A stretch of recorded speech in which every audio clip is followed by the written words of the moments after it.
welcome to session 6 of the 12-week plan for successful swimming in triathlon for sprint and standard distance.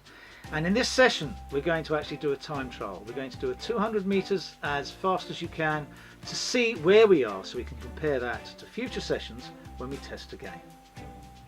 As always, we have a warm-up. Our warm-up today are 200s on 15 seconds rest. Now each one you should be building on those. We're just trying to build front crawl so that we eventually get to what we consider to be our racing pace, which is what we're going to do that 200 time trial on. Before we get to the time trial, we really want to be well warmed up, so we're going to put our fins on and we're going to do 4 times 50 meters on 115, kicking on our side, changing every length. Remember, we want to be balanced, so push the chest in the water and try and make sure the water is all the way down to our wrist and doesn't move up our arm as we breathe. We're now going to do 850s drill on 105, and the drills we're going to do today are single arm with pull buoy. Remember, with single arm with pull buoy we want to rotate to both sides to make sure you've really got a nice long stroke. That's good practice for your time trial. We're then going to do 450s finger drag, and with finger drag we want that really nice loose arm coming forward, just trailing through the water, coming in line with your shoulder. And this is all building up to make sure you're nice and relaxed and doing a really good stroke before the time trial.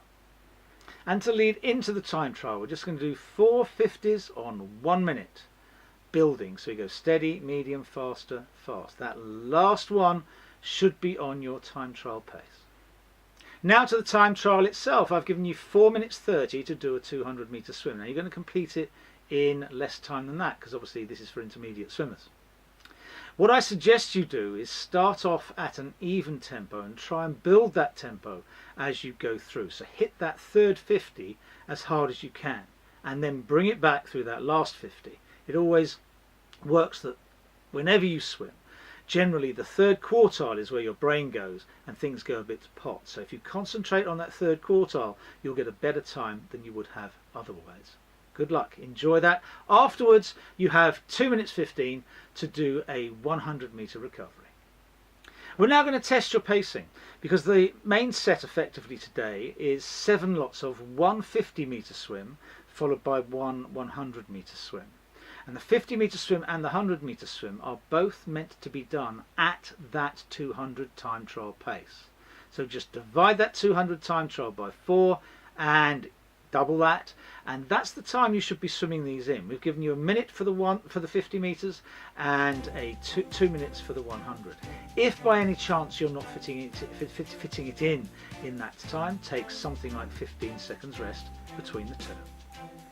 At the end of all that, you'll have swum quite a lot at your 200 time trial pace, so you need a recovery. Take 150 recovery on this session and you would have done 2,700 meters, quite a lot to end your second week.